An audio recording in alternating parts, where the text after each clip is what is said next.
friends, welcome back to my channel. I am Dr. Meena, practicing Pune, Maharashtra since more than 13 years.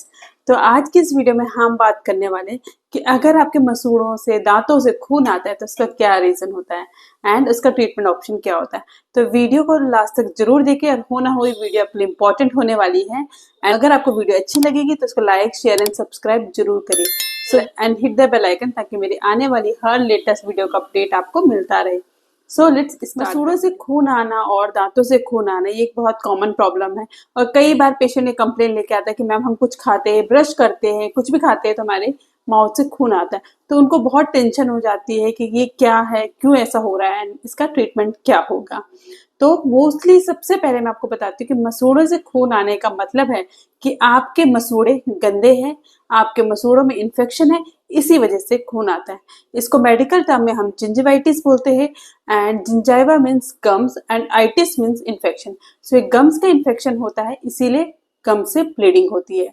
तो जब आप brush करते होंगे तो आपको लगता होगा कि ब्लीडिंग फ्रॉम गम्स हो रही है या फिर आप कुछ हार्ड चीज जैसे एप्पल कुछ खा रहे हो तो उस टाइम पे भी आपको ब्लीडिंग महसूस होती होगी। तो ये एक बहुत बहुत कॉमन प्रॉब्लम है, लेकिन इसका ट्रीटमेंट होना बहुत ज्यादा इंपॉर्टेंट है। तो सबसे पहले जानते हैं कि इसका रीजन क्या होता है, क्यों ऐसा होता है। इसके वैसे तो मल्टीपल रीजन होते हैं कि आपके मसूड़ों में इन्फेक्शन है, लेकिन सबसे मेन इंपॉर्टेंट रीजन होता है कि अगर आपने अपनी ओरल हाइजीन को अच्छे से मेंटेन नहीं किया है, आप ढंग से ब्रश नहीं करते हैं। या अब हम बात करते हैं कि इसके क्या सिम्टम्स होते हैं, कैसे पेशेंट को पता चलेगा क्या उनके मसूड़ों में इन्फेक्शन है या फिर इन्फेक्शन होना स्टार्ट हो गया है। तो इसका मेन कॉमन जो सिम्टम होता है वो होता है कि ब्लीडिंग फ्रॉम गम्स, यानी कि जैसे आप ब्रश करते हो आपके माउथ से ब्लड आना एंड आपके गम से ब्लीडिंग हो जाना, इजिली से ब्लीड हो रहे, जैसे आप टच करो तो ब्लीडिंग आराम से हो रही।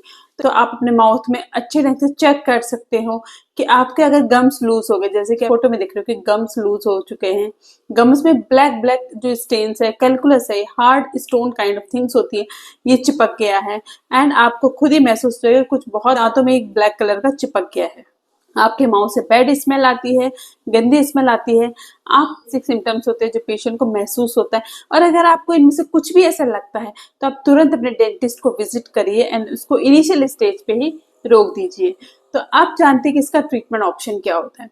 वैसे तो इसका ट्रीटमेंट ऑप्शन बहुत सिंपल है, जिसको हम कहते हैं दांतों की सफाई। जी हाँ, दांतों की सफाई करनी है, लेकिन ये मशीन के द्वारा की जाएगी, ये हैंड से नहीं होगा।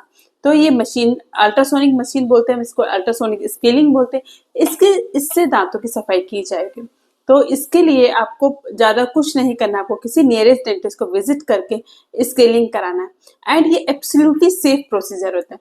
लोगों के मन में बहुत सारे मिथ होते हैं डेंटल स्केलिंग के रिगार्डिंग कि इससे हमारे दांत लूज हो गए, इससे दांत घिस गए, ऐसा कुछ भी नहीं होते, कंप्लीटली मिथ है। तो स्केलिंग कराते हो तो थोड़ा सा आपको सेंसिटिविटी लगती है, क्योंकि एक वाइब्रेशन मशीन जो होती है वाइब्रेशन स्टार्ट करती है एंड वाइब्रेशन के थ्रू ये दांतों में जो हार्ड कैलकुलस है, जो गंदगी जमी हुई, इसको निकाल देते हैं। एंड जब दांत आपके अच्छे से क्लीन हो जाते हैं तो आपके मसूड़े हेल्दी हो जाएंगे एंड मसूड़े आपके दांतों को अच्छे से टाइट से जकड़ लेंगे। तो ये इसके पीछे का कॉन्सेप्ट होता है। तो अगर कुछ लोगों के मन में डाउट है कि स्केलिंग नहीं करानी चाहिए, फिर दांतों की सफाई नहीं करानी चाहिए, तो साइकोलॉजिकली होता है, इसमें कोई भी सच्चाई नहीं होती।